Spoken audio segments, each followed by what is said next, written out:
Sometimes it's the little things that save your life. Sometimes it's the little things that put you in danger. And sometimes it's the little things that make you laugh. But a lot of the times, it's the little things that you ignore that lead to you dying in the most frustrating way possible, by a rat. So I'm here to show you that most of the time when you're getting ambushed, it wasn't something small, but it was predictable, obvious, and avoidable. In short, learn how not to be this guy.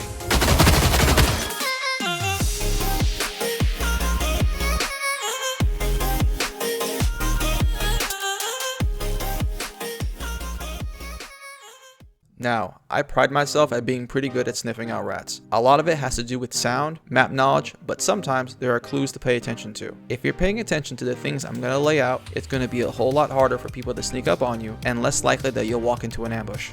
But before we get started, if you like cycle guides and cycle related content, I invite you to check out my channel. And if you like what you see, subscribe. Now let's get to it. There are 7 lessons I want to impart on you while I go over a bunch of examples. These individuals I've ambushed, I firmly believe whose deaths were of their own making. Some of these are honestly debatable on whether or not a person will classify them as rat behavior. Personally, I don't think so, but I'd be willing to bet at least some of my enemies did. At the end of the day, it doesn't really matter. Sometimes it's just not avoidable, sometimes you just got outplayed. I'm not going to be telling you how you should play or what you shouldn't be doing. If you want to sprint everywhere until you're out of stamina again and again, knock yourself out. What this video is for you to learn how to make yourself less vulnerable in order to defend against it. What you do with that information is up to you. Alright, so just to set the tone, I want to start off with the most egregious example.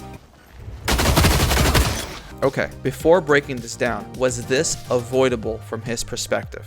We will see. But in order to do that, we gotta rewind a little bit. As you can see, I was making my way through the jungle using one of the only paths you can do to avoid mob aggro. Lesson 1. Learn mob spawns. Taking paths that reduce your audio footprint makes it harder for others to track you and wait to ambush you. You also keep these paths in mind when assessing possible threat direction, since the sound warning will be much less predictable. I then can hear mobs aggro coming from the dig site entry road. Since I'm heading to crash ship, I don't want to have to fight someone who's pushing me while I'm clearing it out. So I am preemptively starting a fight instead of hoping he will just move along while I'm clearing mobs. While the mobs are still active and muffling my sound to the other player, I rush to go to secret tunnel. Lesson 2. Learn popular and possible paths as well as key choke point transitions from points of interest. If you've just finished creating a bunch of noise, you should be extra aware of possible fire angles waiting for you when you leave the area. I can hear he has a flashlight and is clicking it on and off. I shift to a corner since the light from the entrance will silhouette me and his flashlight won't see me until he's on top of me. I hear a calm walk, no flashlight was on, and he didn't even bother to check the corner I was in. And that brings me to my 3rd lesson. Doors and corners. You don't gotta be paranoid and check every single corner spot without cause. But if you're entering a large space quickly or have just finished making a bunch of noise, the probability of someone with hostile intent lurking quietly nearby becomes higher. Small tip. If a building you're entering has windows, use them. And if there are blind spots you can't see, aim there when you enter.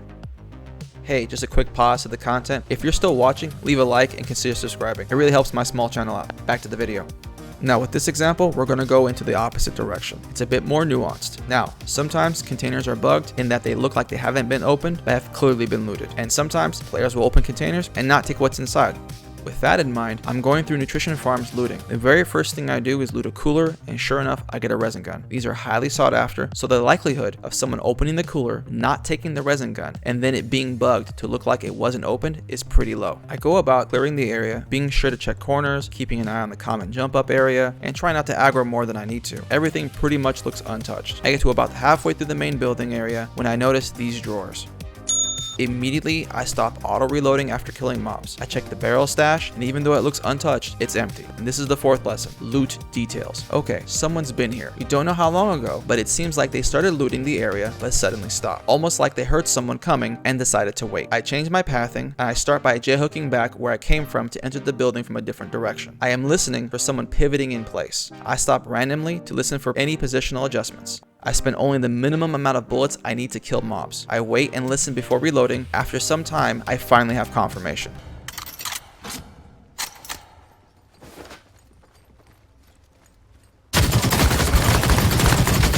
What's been looted and what's been left behind can often paint a picture of players who've moved through the area.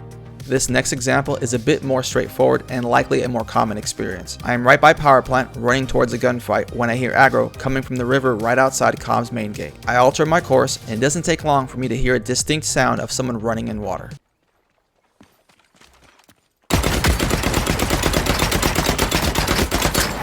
Okay, this brings us to our 5th lesson. Don't be lazy with mobs. So, you can't always avoid aggro, but how you react to it certainly can make it worse. The repeated Strider aggro served as an audio tracker right up until I heard him running. Had he just knifed the Striders when they aggroed and then maybe walked for a few seconds, he would have made it much harder for me to track him without potentially giving him an opportunity to spot me. Trying to force the situation by trying to run past the easily knifeable Striders got this person killed. Yeah, I can hear Striders dying if I'm close enough, but I wasn't at that distance yet.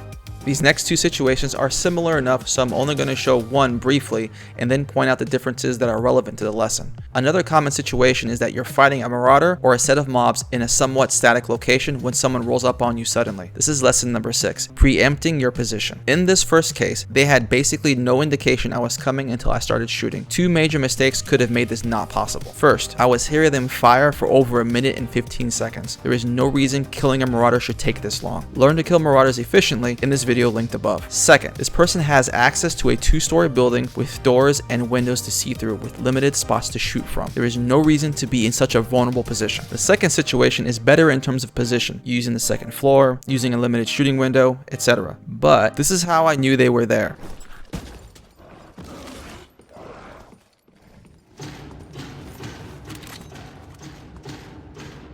And just before this moment, this is what I was doing.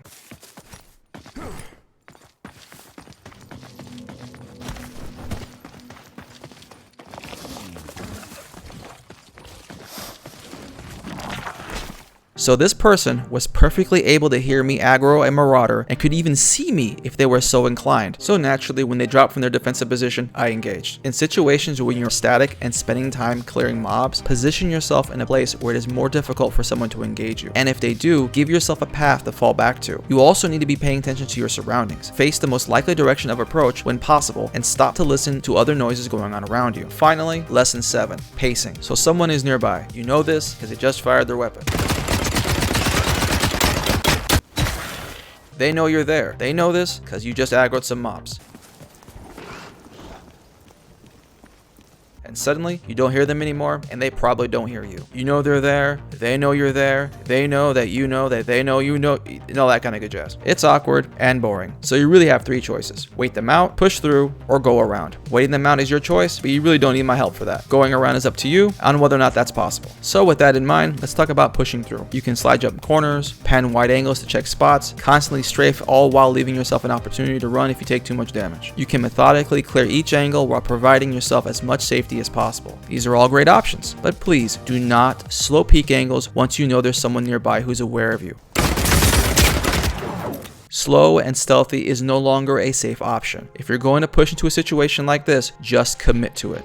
If you enjoyed this video, leave a like and subscribe to the channel. If you want more, check these videos out. Thank you so much for watching, and good hunting.